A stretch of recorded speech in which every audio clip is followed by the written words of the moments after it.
She laughed while signing her divorce papers, a soft, haunting sound that made everyone in the courtroom uneasy. To her, the marriage had already died long before the ink touched the page. Please subscribe my channel, a story a day. But her laughter wasn't madness. It was freedom wrapped in pain. Then the judge paused, brows narrowing, voice tightening as he reread the prenup Ethan had fought so hard to enforce. In an instant, Maya's world shifted. The document wasn't legally filed. The witness didn't exist, and the man who wanted to leave her with nothing was suddenly the one trembling. Maya's laughter stopped. The real story had just begun. The signature that changed everything. Maya's laughter echoed across the quiet courtroom, soft, almost musical, the kind of laugh that didn't match the gravity of the moment. She wasn't mocking anyone. She wasn't celebrating. She was just tired. So tired that the only thing left to do was smile. Her fingers trembled slightly as she held the pen. The divorce papers sat in front of her, crisp, white, final. Across the table, Ethan avoided her eyes, choosing instead to stare at his own reflection in the polished wood. 5 years of marriage, 3 years of pretending everything was fine, and 6 months of sleeping in separate rooms, all ending in a single signature. "Whenever you're ready, Mrs. Hale," the judge said gently. Mrs. Hale. That name would no longer be hers by the end of the day. Maya laughed again, this time quieter, almost under her breath. She placed the pen down after signing the last page, pressing her thumb against the corner of the document, like she always did when finishing something important. Ethan inhaled sharply, a quick, guilty breath. "It's done," she whispered. She wasn't sure if she was talking to Ethan, the judge, or herself. Ethan finally looked up. His eyes were red, but he blinked as if denying it. "You didn't have to laugh," he muttered. "What else should I have done?" Maya said softly. "Cry? Beg? Pretend this isn't what you wanted?" Ethan flinched. She noticed. She also ignored it. The judge reached for the documents, adjusting his glasses as he scanned through the pages. The sound of paper shifting filled the silent room. Maya curled her hands in her lap, steadying herself. She had rehearsed this moment 100 times in her head, packing her things, signing her name, walking out with nothing but her dignity and her mother's silver earrings. She thought the hardest part would be letting go. But she hadn't expected this strange calm, this numbness, this empty relief. The judge cleared his throat. "Mr. Hale, Mrs. Hale, I need a moment to review this prenup again." Maya blinked. Ethan straightened in his chair. The judge flipped through the pages more intensely now. Prenup. The word tasted bitter in her mouth. 2 years into their marriage, Ethan had pushed for a prenuptial agreement, not because he doubted her. He had said, but to protect family assets. She had signed it without reading every detail because she had loved him, because she had trusted him, because she believed he would never weaponize paperwork against her. She watched the judge frown as he reached the final page. "This is unusual," he murmured. Ethan's jaw tensed. "Is something wrong?" The judge looked up slowly. "Mr. Hale, who drafted this prenuptial agreement?" "My attorney," Ethan said quickly. Too quickly. "Is there a problem?" "Yes," the judge said. "A significant one." Maya's heartbeat stumbled. She felt a cold wave rush up her spine. "What? What kind of problem?" The judge turned the prenup around, pointing at a section filled with legal jargon. "This document was never officially filed with the court. And more importantly, this signature here," he tapped a line at the bottom, "it belongs to a witness who, according to our database, doesn't exist. The ID number is invalid." Maya felt Ethan freeze beside her. "What are you saying?" Ethan asked. The judge removed his glasses. "I'm saying this prenuptial agreement is not legally valid. It has no standing in this courtroom." Silence exploded in the space between them. Maya stared at Ethan. For the first time in months, he couldn't hide behind excuses, behind careful scripts, behind the pride he always carried like armor. His face went pale, his throat bobbing as he swallowed. Her voice came out barely above a whisper. "Ethan, did you forge a witness?" "I didn't forge anything," he stammered. "My lawyer handled it. I trusted him. Don't lie to me." The words cut sharper than she intended. "Maya." "Ethan Hale," the judge interrupted, tone stern. "If you knowingly submitted fraudulent documents to the court, this is a serious legal matter." Ethan dragged a hand over his face, shaking his head. "I didn't. This isn't. My lawyer said it was fine. That it didn't need to be filed yet." Maya suddenly remembered something, a memory she had buried. A late-night conversation, Ethan whispering into the phone. His anger, his desperation, his words. "She won't get anything from me, not a cent." Her stomach twisted. The judge pushed the prenup aside. "Until we sort this out." The division of assets will follow standard procedure. Mrs. Hale may be entitled to significantly more than what is listed in this agreement. Maya looked at Ethan, really looked at him, and for the first time since he asked for the divorce, he looked terrified. She wasn't laughing anymore. Ethan's breath hitched, quiet but sharp, as if the walls of the courtroom had suddenly closed in on him. Maya sat perfectly still, her hands gently folded on her lap. She didn't need to speak. His panic was loud enough to fill every inch of silence. The judge leaned back in his chair. Given the circumstances, we will need a formal investigation into the authenticity of this prenuptial agreement. Ethan shot up from his seat. Your Honor, please, this is all a misunderstanding. My attorney assured me, we're not discussing what your attorney said, the judge cut in firmly. We're discussing what the law requires. Maya watched Ethan crumble. His voice, once strong and commanding, now broke at the edges. He wasn't used to losing control. He wasn't used to being vulnerable. He certainly wasn't used to facing consequences. A strange, bittersweet ache formed in Maya's chest. Not because she wanted to see him hurt, but because she had spent years hurting alone, while he walked away without a scratch. Mrs. Hale, the judge said gently. Turning to her, you may need to provide documentation of your contributions during the marriage, financial, emotional, and domestic, so we can fairly evaluate the asset division. She nodded slowly, her voice steady. I understand. Ethan looked at her, then really looked at her as if seeing her for the first time in years. His lips parted, the guilt heavy in his eyes. Maya, I didn't want it to be like this. Her heart tightened for a brief, painful second.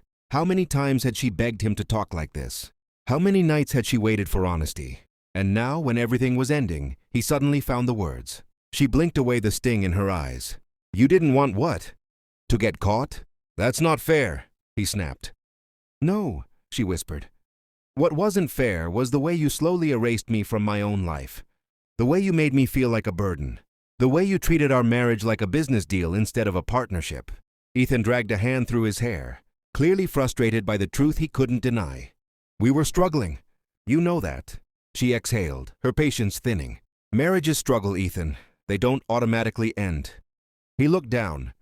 I thought the prenup would make things cleaner. Cleaner? She repeated, stunned. You tried to walk away with everything we built together. You tried to leave me with nothing. His silence was an admission. The judge cleared his throat, signaling the end of their exchange. I'm going to request a recess while I review the other documents. We'll reconvene shortly. With a firm strike of the gavel, the judge stepped out. The court officer guided them to separate benches outside the courtroom. Maya sank onto the wooden seat, releasing a breath she had been holding for too long.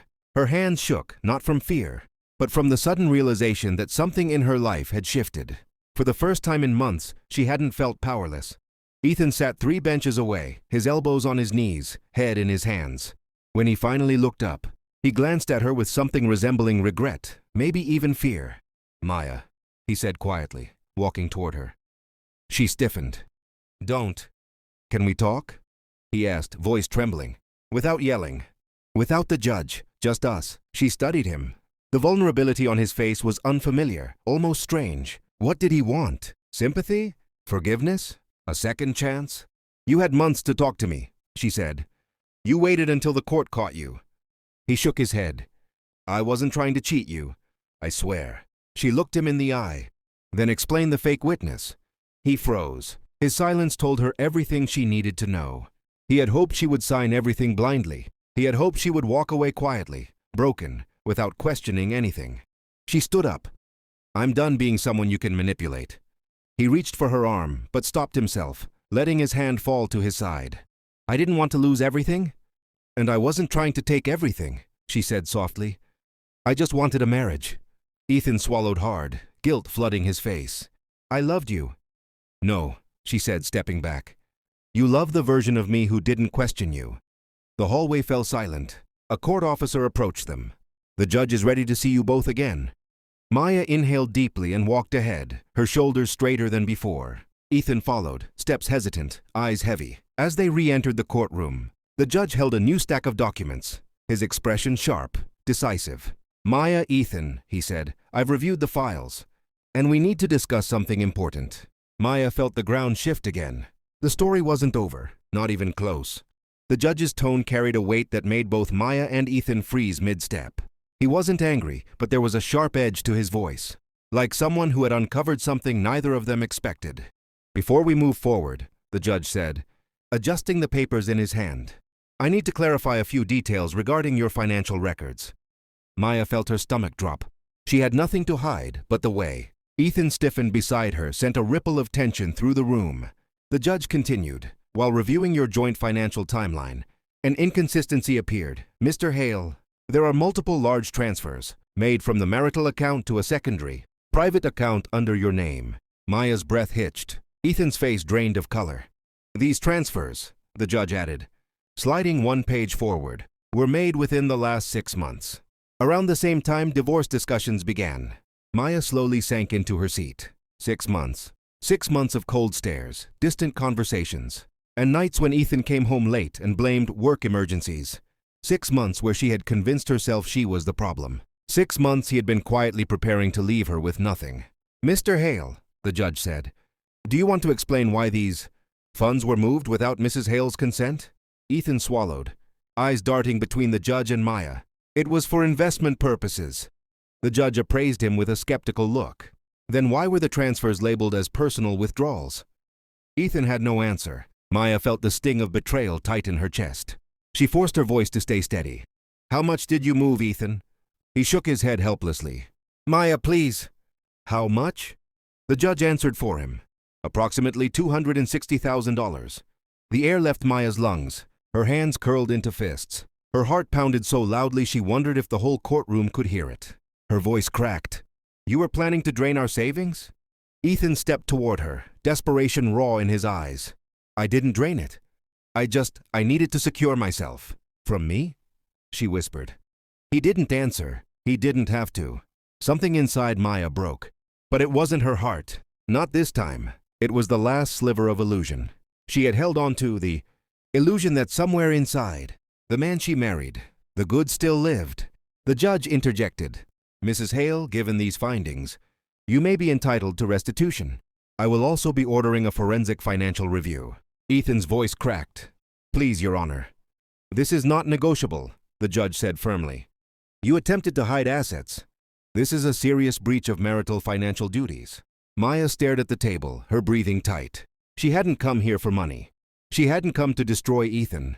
She had come for closure, peace. But at every turn, new wounds appeared. The judge softened his tone as he looked at her. "Mrs. Hale, do you need a moment?" She shook her head. "No, I'm okay." Her voice surprised even herself, calm, steady, rooted. The judge nodded and turned his attention back to the file. "We can proceed to discuss temporary arrangements. While the investigation continues." Ethan finally broke. "Maya, please," he said, moving closer. "You know I didn't mean to hurt you. Things got messy and I panicked." She lifted her eyes slowly. "You didn't panic, Ethan. You planned. You calculated. You made decisions behind my back." "I was scared," he whispered. "Of what?" she asked. "That I'd take something from you? Or that you'd lose control over everything you built?" He winced at her accuracy. A single tear escaped from the corner of his eye. Maya didn't look away. "There was a time," she said gently, "when I would have given anything to fix us. To understand you. To fight for us." He took a shaky breath. "There still can be." "No," she whispered. "I'm done fighting alone." His shoulders sagged, defeat washing over him. The judge spoke again. "Given the situation, Mrs. Hale will remain in the marital home until we conclude the review. Mr. Hale, you will provide full financial transparency moving forward." Maya felt another wave of shock. She hadn't expected that. The house had always been Ethan's symbol of pride. Modern, sleek, expensive. He had always acted as if she was a guest living in his world. Now she was the one allowed to stay. He was the one who had to leave. Ethan lowered his head into his hands. "This can't be happening." Maya rose to her feet slowly, her voice firm. "It is, and you created it." The judge wrapped up the session, scheduling the next hearing. As they exited the courtroom, Ethan reached out one last time. "Maya, can we talk privately, please?" She paused. For a second, her heart tugged, memories surfacing, good ones, warm ones. But then she remembered the secret transfers. The fake witness. The prenup that was never filed. The months of silence. She stepped back. "We can talk," she said softly, "but not as husband and wife. Not anymore." Ethan's eyes filled with pain. But Maya walked ahead, back straight. steps steady, feeling something she hadn't felt in a long time. Freedom. Outside the courthouse, the cold afternoon wind brushed across Maya's face, carrying away the heat of everything she had just endured. She stepped down the stone stairs slowly, her fingers grazing the railing as if grounding herself back into reality. Ethan followed a few steps behind, hesitant, like a man approaching the ruins of a home he had set on fire but didn't expect to burn so completely. "Maya, just wait," he called softly. She didn't turn, not yet. The sky above them was gray, heavy, as if reflecting the weight of the moment. When she finally stopped, she looked over her shoulder. "We can talk now." Ethan stepped beside her, his shoulders slumped, the confidence he once wore like armor nowhere in sight. He opened his mouth, then closed it again, struggling to form words. "I never meant for this to happen like this," he finally said. Maya crossed her arms gently, not defensive, just done bending. "You never meant for what? Getting caught? Or hurting me?" His eyes flickered with shame. "Both." She nodded slowly. "Then why did you do it?" Ethan took a shaky breath. I thought the marriage was already breaking. We were arguing more. You were distant. I was distant. I didn't know how to fix it. So I tried to protect myself." Maya's voice softened, but her gaze stayed steady. "You think preparing to leave someone financially destroyed is protection? That's survival, Ethan, not love." He winced. I know that now." She stared at him, searching his face for the man she once loved. There were traces, faint, buried, but the damage was too deep. "You didn't trust me enough to talk," she said. "You trusted fear more than you trusted your wife." Ethan looked away, eyes glistening. "I was afraid you'd take everything." Maya laughed bitterly under her breath. "Everything? Ethan, I wanted a family, not your money. I wanted a partner, not a bank account. I would have stayed even if we lost it all, as long as we had each other." Her words hit him like a punch. His throat tightened. "I'm sorry. I'm so sorry, Maya." She took a step closer, not to comfort him, but to speak clearly. "Apologies don't erase what you planned. They only show you understand too late." He wiped his face with the back of his hand. "I didn't expect it to end like this." She nodded. "Neither did I." For a moment they simply stood there, two people who had once promised forever, now separated by the truth that forever had already ended long before today. Ethan inhaled shakily. "Is there any chance at all, that we could fix this? Maybe start over?" Maya felt the faintest stirring of sadness, not longing but mourning. He was asking for something he had destroyed by his own choices. She reached out, gently touching his hand, not to hold it, but to release it. "No," she said softly. "We can heal, but not together." His face crumpled. "You'll have peace one day," she whispered. "But it won't be with me, and that's okay."